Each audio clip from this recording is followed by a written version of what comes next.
السلام عليكم ورحمة الله وبركاته. الحمد لله رب العالمين، نحمده ونستعينه ونستغفره ونعوذ بالله من شرور أنفسنا ومن سيئات أعمالنا، من يهده الله فلا مضل له ومن يضلل فلا هادي له، وأشهد أن لا إله إلا الله وحده لا شريك له وأشهد أن محمدا عبده ورسوله.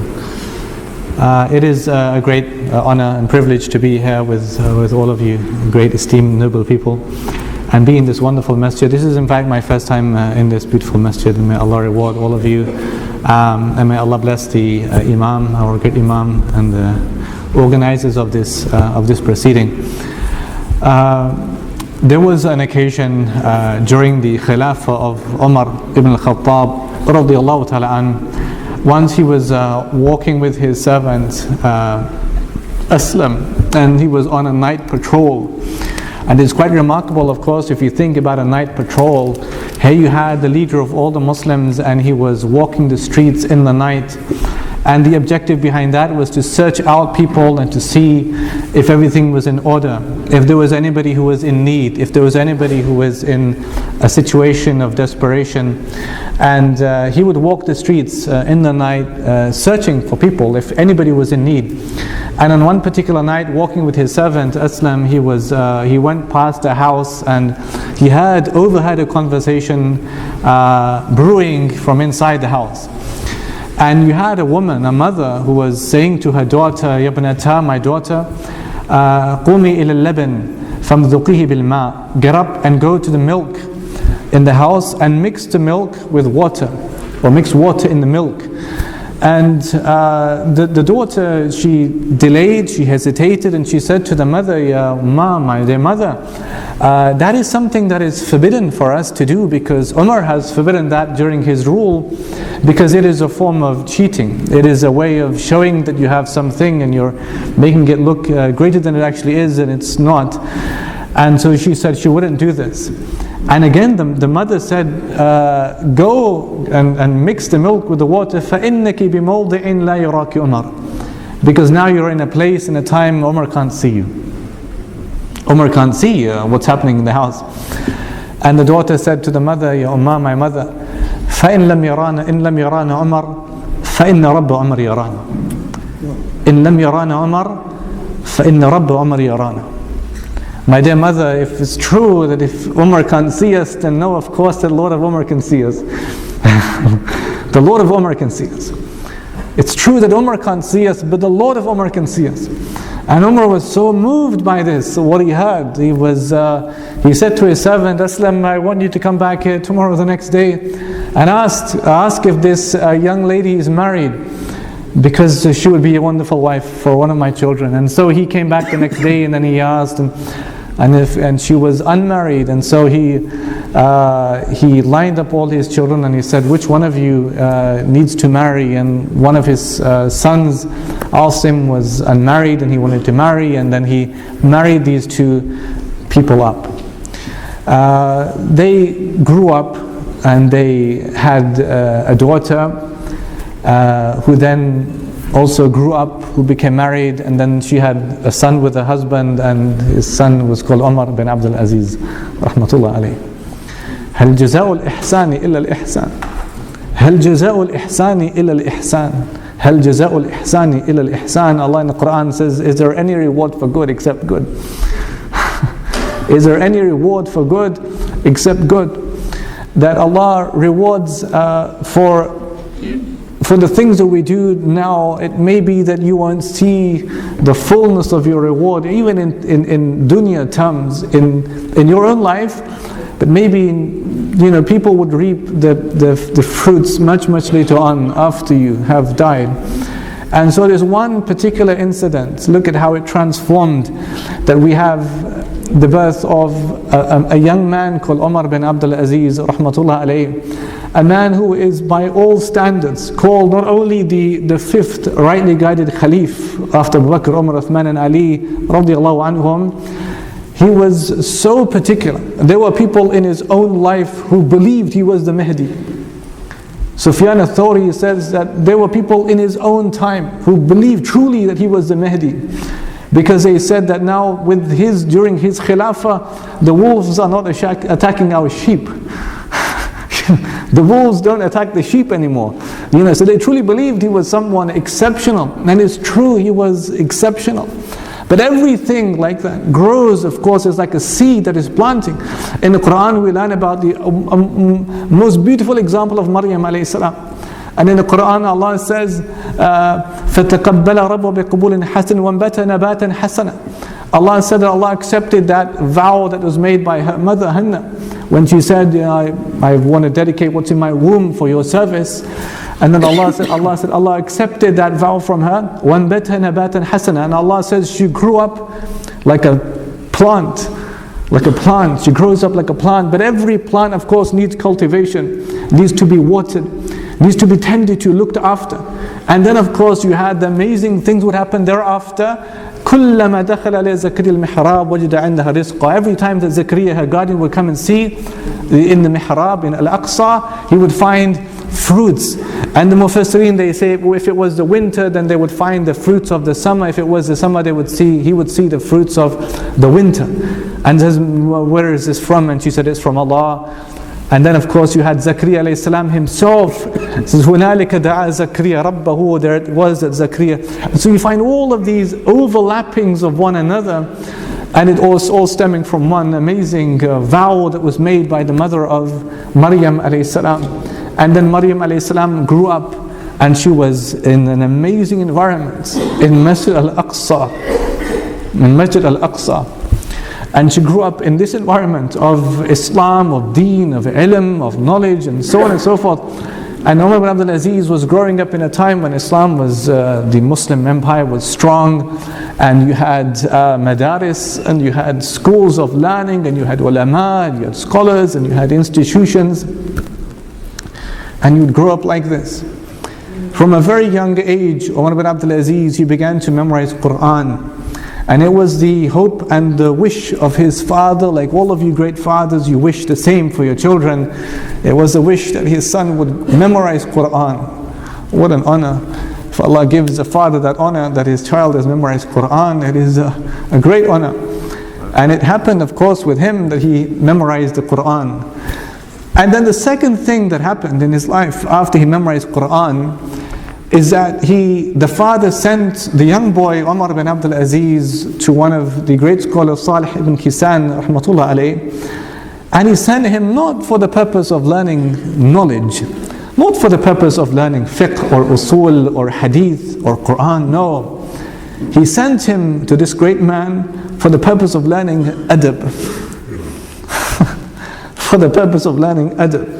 And in fact, this was the way of all the great scholars before us. This was the way. And this must be our way today.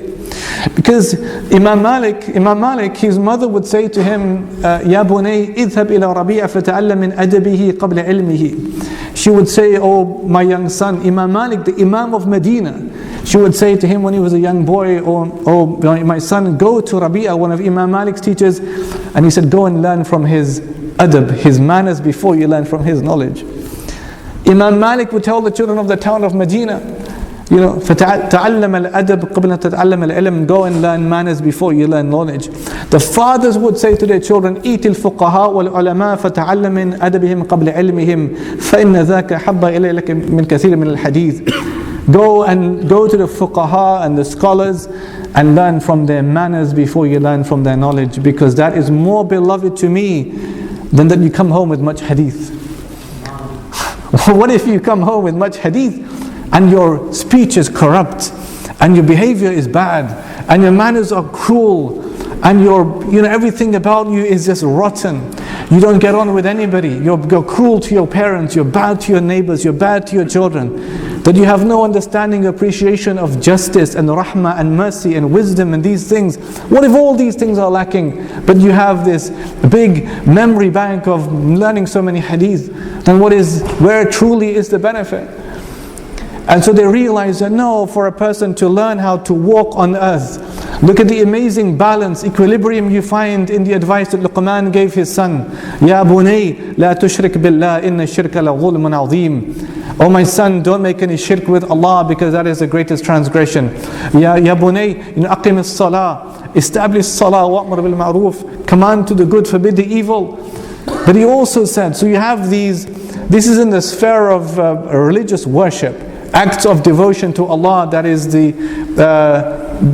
bond that we're establishing with Allah subhanahu wa ta'ala. But at the same time he's saying to his son, وَلَا تُصَيْرْ خَدَّقَ لِلنَّاسِ وَلَا تَمْشِي فِي الْأَرْضِ مَرَحًا. Don't turn your cheek away from people in pride. Don't walk on the earth with insolence. Don't walk on the earth with arrogance. Meaning, learn how to live as a human being on this earth. Learn how to live as a Muslim, as a servant of Allah, and as a khadim for Allah's creation, as a servant for Allah's creation. To be in the needs, searching for the needs of other people on earth. Be humble in that sense. And so that was the second thing, the great thing that Umar bin Abdulaziz did, is he went and he learned adab, manners. May Allah allow us to do the same. May Allah instill us a greatness of manners. In the hadith, the Prophet said, "Man min shay'in athqalu fi mizan al-mu'min yawm al-qiyamah min khuluqin hasan." Or kama qal, there is nothing that is heavier on the scale of the believer on the day of judgment than a good character. Than good character. Meaning, if Nabi Sallam had the best character before he was Nabi and after he was Nabi, and he left this for us to take this amazing sunnah from him, and always having the greatness of character about us. The Caliph during his adolescent years was Sulaiman ibn Abdul Malik, one of the Caliphs of Banu Umayyah. And the young Umar bin Abdulaziz used to be around with him, always going with him, because they were relatives, they were related. And so on one occasion he was going with him, and it was Hajj time, and so the Khalif is standing there, and he's observing all the Hujjaj, all the pilgrims. And he says to Umar, he says, "Do you see, ألا ترى هذا الخلق الذي لا يحصيهم عددهم إلا الله?" Do you not see how the magnitude, the multitudes of people, how many people there are? Do you not see that no one knows their full number except, of course, Allah? And Umar, the young boy, said to Sulaiman ibn Abdul Malik, the Khalifa of the Muslims, he says, إنهم رعايتك اليوم, they are your subjects today, that you have a responsibility over. But tomorrow, before Allah, they will be the ones that will be in charge. They will be the ones who will be in charge, questioning you about what you didn't do for them. And Sulaiman ibn Abdul Malik, the Khalif, was so astounded by this young boy, that here is a boy who was clearly understood what justice meant, what justice means. So one of the really beautiful things that our Prophet taught, ﷺ, for all of us, is to always remember the obligation of being just, to understand our right responsibilities. But with every responsibility comes a burden. Once a man came and he came to Nabi Sallallahu and he said, "Ya Rasulullah, this is a gift I've bought for my son." He bought a gift, a nice thing, for one of his children. And the Prophet, the first thing he said to him, he says, "Did you buy the same thing for your other son?" Rather than first acknowledging that he bought a wonderful thing for his son, he said, "Did you buy the same thing, the same gift for your other son?" The man said, "No, Ya Rasulullah, just for this one." And then the Prophet says to him, فَاتَّقُوا اللَّهَ وَأَعْدِلُوا بَيْنَ أَوْلَادِكُمْ. Then fear Allah and be just with your children. Now, how do you think you have these crimes and evil of envy and resentment, and children despising their parents and despising their brothers and sisters because justice was not maintained? In the Khilafah, in fact, of Umar bin Abdulaziz, once one of his governors wrote to him, and he said to him, "Umar, Khalifa, Amir al-Mu'mineen, one of our cities has been destroyed. And Umar wrote back to him, and he said to him, this advice he gave him, he said that the only way that your city could be destroyed is because you didn't establish justice in that city. That's the only way," he said to this man. He said, "If you establish justice, Allah will never destroy your city." Allahu Akbar. He said to the man, "Establish justice in your town and Allah will preserve your city." Allahu Akbar. Establish justice in your homes and Allah would save your homes. Make justice the line between you and your wife, and Allah will preserve your marriage. Be just with all of your children and you will live in a beautiful home. Be just with your neighbors. Be just with your imam. Be just with the people. Be just with the people. And Allah will preserve you. And in the Quran, that's why Allah says in the Quran, وَكَذَلِكَ جَعَلْنَاكُمْ أُمَّةً وَسَطًا لِتَكُونُ شُهَدَاءَ عَلَى النَّاسِ. Allah has made you a middle nation, in the middle, in the wast, in the balance, the middleness, so that you become witnesses over mankind. And here Imam al-Qurtubi rahimahullah said that al-wast al-adl, the middleness is justice. فَقَدْ كَانَ الْعَدْلِ مِنْ أَهَمَّ يَجِبْ عَلَى هَذِهِ الْأُمَّةِ. And so justice becomes from the greatest obligations upon this ummah, to establish the justice, because then Allah will maintain you. And Umar was teaching the same to Sulaiman ibn Abdul Malik, the Khalifa of the Muslimin. That don't forget, you might think that you have power and control and all these hujjaj in front of you, think, yeah, I'm the leader of all these people. But he said, just remember, there will come a day when they will be on your head. They will be on your head. And then you will have no power and you will be weak. On another occasion, when the Khalifa is in the presence of Umar bin Abdulaziz, and what happens is that the Khalifa, he entered Medina. He enters Medina, and there is a big entourage gathers around him. All the people are coming and they're so happy and they're singing and they're coming and they're gathering around him and his carriage, they will be carried in carriages and they come around him. And Umar is again a young boy.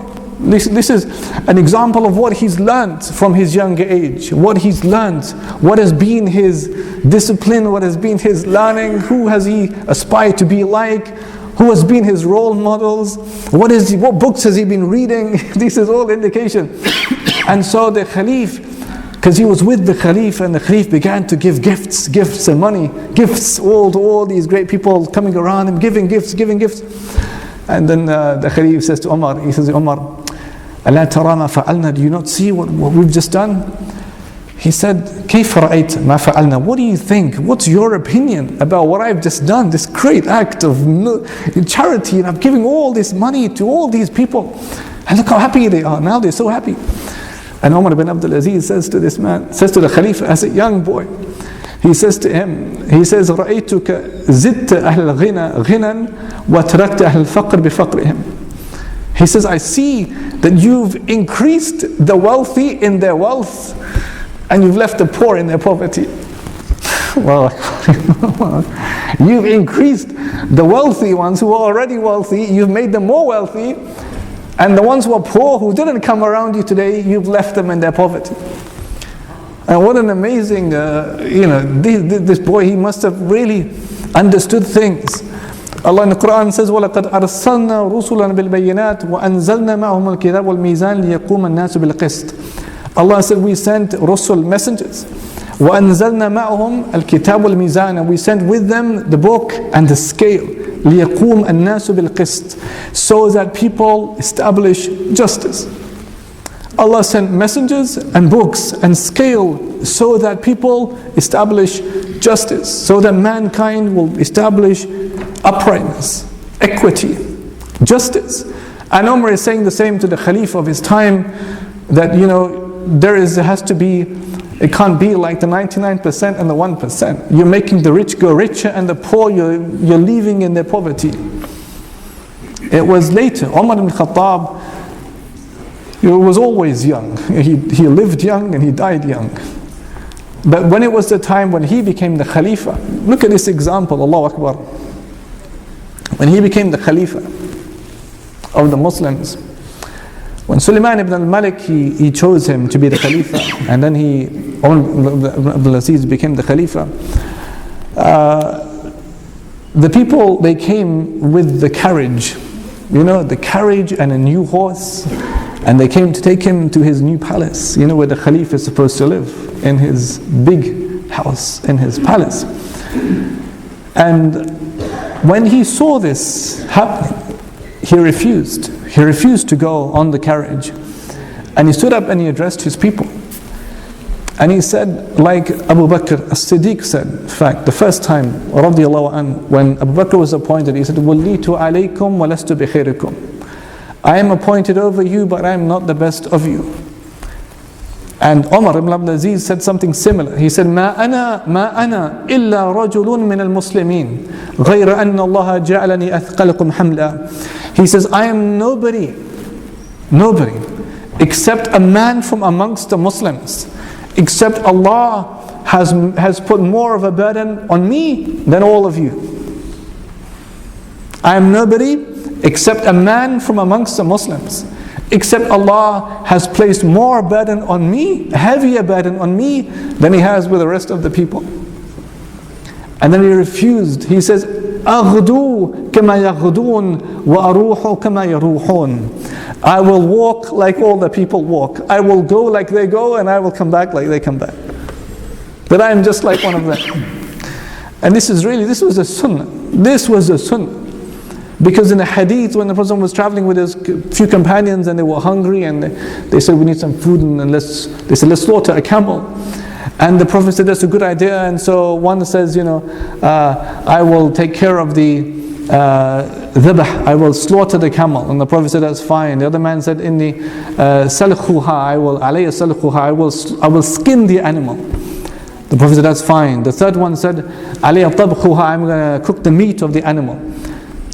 The Prophet said, that's fine. And then there's three of them, and then there's the Prophet. And then who's remaining? Of course, it's the greatest of Allah's creation Himself, who said, alayya jaml hatab, and I'm going to gather the wood.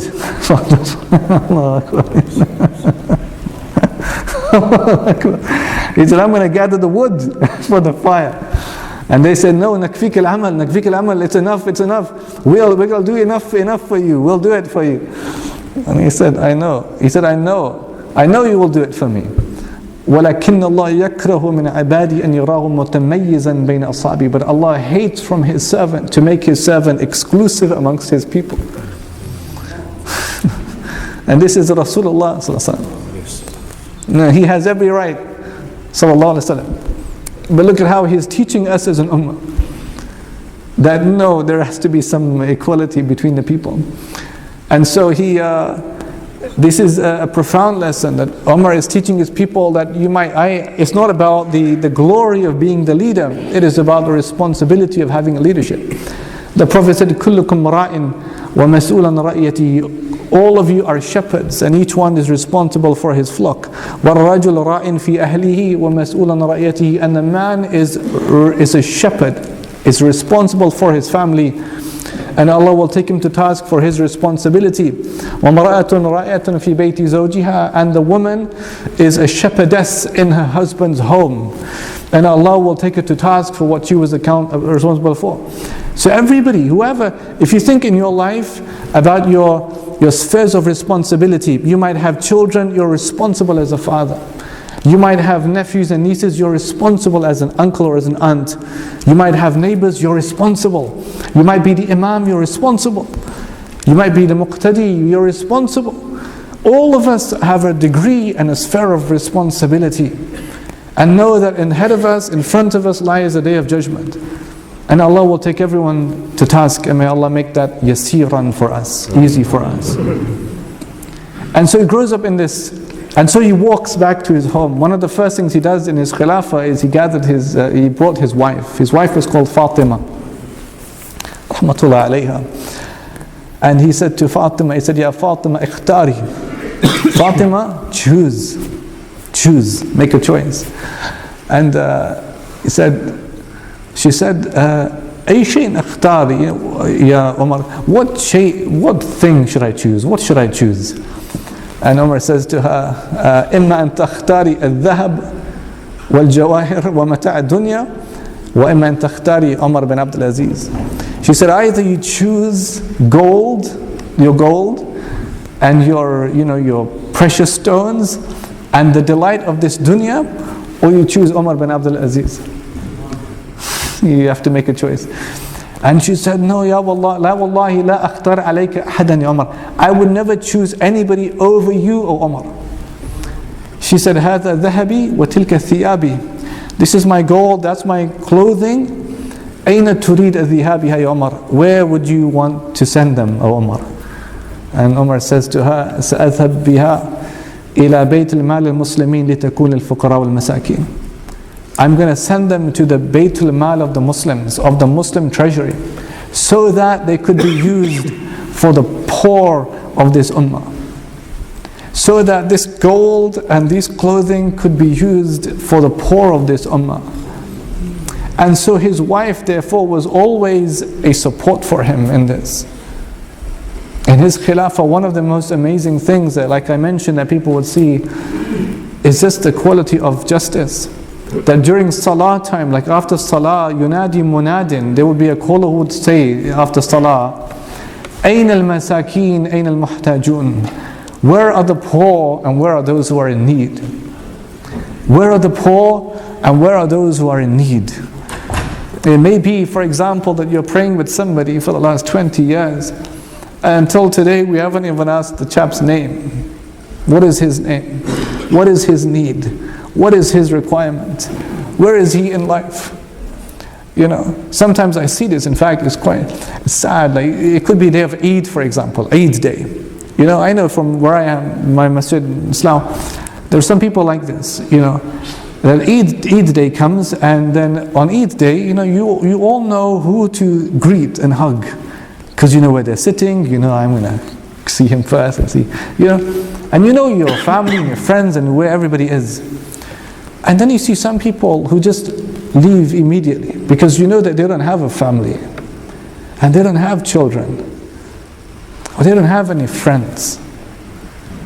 Our Nabi Sallallahu Alaihi Wasallam came for those living on the fringes of human society, living on the edge of human society. He didn't only come for those who were already established on life, but for those who didn't have and were not well known, and nobody liked them, and nobody used to befriend them, and our Prophet befriended them, Sallallahu Alaihi Wasallam. And this is a beautiful lesson that he was teaching us. And so when during his khilafah, when there was these calls, where are the poor, and where are the needy, and where are those who are in need, shows us. The Prophet once, he said in a hadith, he said, لَإِنْ أَمْشِي مَا أَخٍ فِي حَاجَتِهِ, for me to walk with my brother in his need is more beloved to me than spending the entire month in i'tikaf. I'tikaf. One of the greatest acts of worship in Ramadan, in fact, is i'tikaf in the last 10 nights of Ramadan. And the Prophet in this hadith said, for me to walk with my brother in his need, fulfilling his need, is more beloved to me than spending the entire month in i'tikaf. And then you had other ulama like Sufyan al-Thawri and others, they would say, you know, for me to do that is spending like the entire year in i'tikaf. And they would just show. If you have a father who is in need, try and break it down. If you have a father who is in need, who is that going to affect? It's going to affect, him first. It's going to affect his wife. So a wife looks at the husband, you know, with a sense of, expectation, isn't it? All of you who are married, they know that. Expectation. You expect your husband to be somebody, to do some things, to make some money. Expect something. But if the father is in need, there can be a breakdown of this. And then who else is it going to affect? It's going to affect those silent witnesses, the silent observers, who are the children, who are going to see the father in this strife. Maybe he doesn't have money, doesn't have food, maybe he can't afford new clothes, could be anything like this. But the children are witnessing and they don't speak much maybe, but they see and they feel. It's going to affect his friends, it's going to trickle down, it'll affect, maybe he has grandchildren, it'll affect all of them. So just imagine what happens when one person is in need, and that need is just left, and nobody is interested, nobody cares, everybody is only concerned about themselves, and the small things that they're just happy playing with. What it would do to a society. And Umar bin Abdulaziz, he was concerned to correct this, to remedy this. Once his wife saw him and he had his hand, his hands were in his head like this. And she said to him, Ya Umar, Ali shay'in hadath, has something happened, Umar? And she said, yes, something has happened. He said to her that indeed this ruling came upon me, فَتَفَكَّرْتُ And then I thought, فَتَفَكَّرْتُ فِي الْفَقِيرُ الْجَائِعِ وَالْمَرِيدُ الضَّائِعِ وَالْمَظْلُومُ الْمَقْهُورُ وَذِي الْعِيَالِ كَثِيرُ وَالْمَالِ قَلِيلُ وَالشَّيْخُ الْكَبِيرُ. He said, yes, something has happened. This ruling came upon me, and I thought about the faqir, about the poor, destitute man who is hungry. And I thought about the one who is marid, about the one who is ill. And I thought about the one who is old, and about the one who has a big family but he has less money. I thought about all the people who are in need.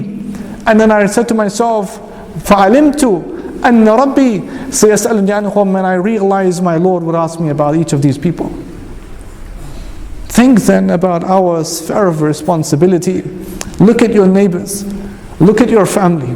Look at your friends. Look at people around you. Have wide eyes. Look at people and see who is in need. And if somebody is in need, how can I be of service to that person? Because that thing Allah loves too much. Allah loves too much. That's justice. That's you being someone who establishes justice. And remember, of course, that we're doing all of this for a day to come. In the Quran, Allah says, Ya ayyuhalladhina amanu taqullaha wal tanzur nafsun ma qaddamat lighad. Oh, you believe, fear Allah, and let every soul look to see what it sent forward for tomorrow. Once Umar bin Abdulaziz, he was a small boy, and he was weeping. And so his mother came running, as mothers do. And she said to Umar, Ma yabkik, why do you weep?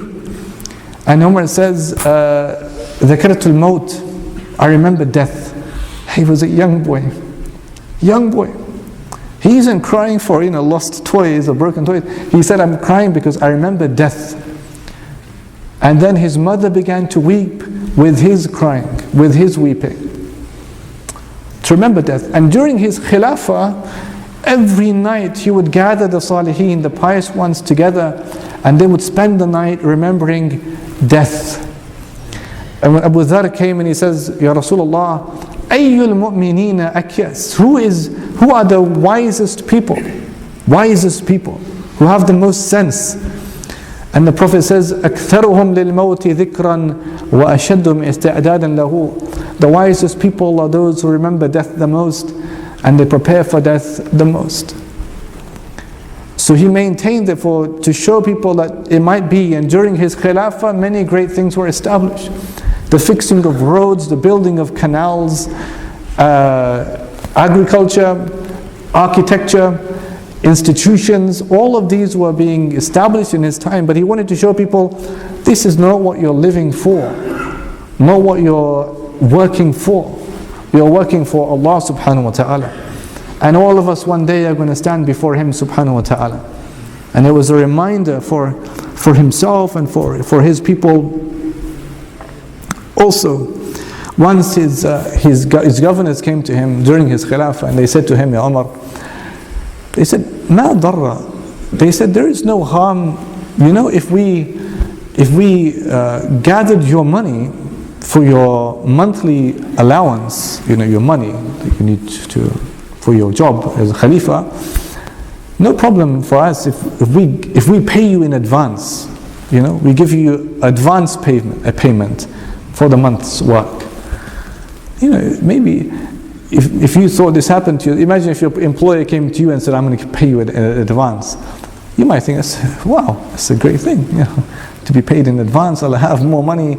You might think this is some kind of that's a big thing. If someone pays you in advance, you might think that's it's a lot of money. Good monies come early. And Umar was so angry with those governors. He was so angry with them. He said, what is it do you think about me? Do you think I have knowledge of the ghaib, of the unseen? Do you think that I think that I would live to see tomorrow? Do you think that I think that I would live to see tomorrow? And he began to weep. In a reminder of the narration of Abdullah ibn Umar from the hadith, when the Prophet says, "Kun fi dunya ka'annaka gharib aw abir sabil," live in this world as if you're a stranger or a traveler. And Ibn Umar would add, "إذا أمسيت فلا تنتظر الصباح وإذا أصبحت فلا تنتظر المساء." If you're in the evening, don't expect the morning, don't wait for the morning, don't expect it to come upon you. And if you're in the morning, don't expect the evening, and vice versa. Meaning, don't live as if you're definitely going to see tomorrow, because there is no guarantee you would see tomorrow. This is why Mu'adh ibn Jabal would say every night, أعوذ بالله من ليلة صباحها النار. I seek refuge with Allah from a night whose morning is hell. Because maybe you are alive in the night, and people will be alive in the night in the paradise of their world that they've created for themselves, and then they die, and then they're already in hell, in their grave. May Allah save us. But they had this sense of recollection. Always remember. Like when Sa'id ibn Amr, and my wife, in fact, she said this. When I said this to her, she said, isn't that like Sa'id ibn Amr? I said, yeah, it's true. Because Sa'id ibn Amr, the Sahabi, some days in the night, he never used to come out. This is a long story, but the people had complained against him, and they went to Umar, who was Khalifa at that time, Umar ibn Khattab, the great-grandfather of Umar bin Abdulaziz. And they went to him and they said to him, this governor of yours in Syria called Sa'id ibn Amr never comes out from his home and in the night. And he says to Umar, he said, it's true. He says, تَرَكْتُ النَّهَارَ لَهُمْ وَتَرَكْتُ اللَّيْلِ لَيْ سُبْحَانَهُ وَتَعَالَى. I left the day for them and I left the night for Allah subhanahu wa ta'ala. I left the night for Allah to worship Allah. And so I'm busy with that. Then the day I do what they need to do. And it's true. This is how Umar bin Abdulaziz was, rahmatullah alayhi, what he sought to establish in his society. He once wrote to his governors, all his governors in the Islamic ummah, in the world, and he wrote these words to them. He says, إذا دعتك قدرتك على الناس إلى ظلمهم فاذكر قدرة الله عليك. He said to them that if power comes to you, and this power translates into dhulm, into injustice, then remember Allah's power over you. If you become powerful as a human being, and you make that power a source of oppressing other people, remember Allah's power over you. And he wrote this as a message to all of his governors. He wrote to all of his governors, لا يقضي قاضيا إلا من هو عفيف حليم عالما بما كان قبله. He said to all of his governors, he said, nobody in our Khilafah is allowed to be a judge. إلا من هو عفيف حليم عالما, except the man who is soft-hearted, the man who is merciful and soft-hearted. Halim, he is forbearing, he has hilm, he is forbearing, he forgives, pardons people. بما كان قبله, the way it used to be before. So look at these two pieces of advice he's sending to all of his governors. One, if one of you becomes powerful and that power translates into injustice, remember Allah's power over you. It may be in this life you can oppress people because of this temporary power over you that you have over people, but remember then Allah's power over you. In the hadith Sahih Muslim, the Prophet said, إِنَّ اللَّهَ تَعَالَى يُمْلِي لِلظَّالِمِ فَإِذَا أَخِذَهُ لَمْ يُفْلِتُهُ. Allah gives time and respite to the zalim, to the oppressor. But when Allah seizes him, Allah never lets go of him. So never therefore be unjust. Never be unjust to anybody. Those who are young people, never be unjust to your parents. Ever. Your parents are like two doors to Jannah. Two doors Allah gave you to Jannah. And those doors can close and one day they will shut. Never speak to them in a bad way. Never be unjust to them. Or to be unjust to your children. Or to be unjust to anybody. Never live like that with zulm. Never tolerate injustice. Always be concerned. They said Umar bin Abdulaziz, he used to shiver when he used to think about the needs of people. And when I was reading this, I thought it was like Sufyan al-Thawri, because there's Sufyan al-Thawri, he also used to shiver Because of the amount of times he used to say in the day and night, Rabbi najini, Rabbi najini, my Lord save me, my Lord save me. But for Umar it was different. It used to be because of the needs of people. If somebody is in needy and you're responsible for them, then he used to worry about how Allah would account him for that. So always remember that you might have power, but that comes with a responsibility. And be merciful in the way that you deal with people. One time when he was very, very sick, the people, they thought he would die, and so they came to visit him, and he was lying on his bed, and the people, they came and they said they saw him, and he was wearing like clothes with patches and cut in places, and they were like yellow. They should be white, but they were yellow. They were like that, those worn out, dirty clothes. And he is the Khalifatul Muslimin, Amir al-Mu'mineen. And so they said to his wife quietly, they said, please change his clothes. He has visitors from all around the Muslim world coming to see him and give dua for him and so on. Please change his clothes.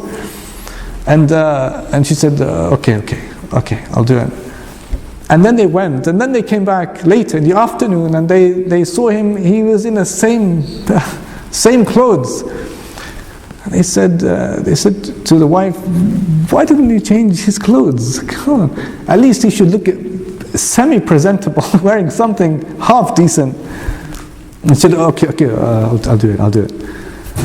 And then these same people, they came back in the evening, and they saw him, and he was wearing exactly the same clothes. And they said to his wife, Fatima, they said, what is wrong with you? Why don't you just change his clothes? And she said, because those are the only clothes he has. Those are the only clothes he has. The only ones he has is the ones that he's wearing. Subhanallah. And you think, look at how these people used to live. What was important to them? It wasn't about, although Allah is Jameel, Yuhibbul Jamal, Allah loves beauty, Allah is beautiful, and it's nice to wear nice clothes, but he was establishing something in himself and showing something, for the benefit and the blessing of the ummah. Don't make this your scale. This is not the scale of a greatness. In the hadith, the Prophet said, Inna Allah ta'ala la yanzur ila ajsamikum wa la ila suwarikum walakin yanzur ila qulubikum. Allah does not look at your shapes and your forms and your images. Allah looks at your heart. You see, looks at your heart. If you win the battle of the heart, then you won, you're successful. If your heart is in a good state, and not all about, the clothing and these things, no. What is the state of your heart? And we learn this as a profound example from the Khilafah of Umar bin Abdulaziz, rahmatullah alayh. We ask Allah subhanahu wa ta'ala to make us of those who take some benefit from his life. Umar bin Abdulaziz, rahmatullah alayh, that we learn to be just human beings, that we see the importance of justice, and that we don't tolerate injustice and zulm.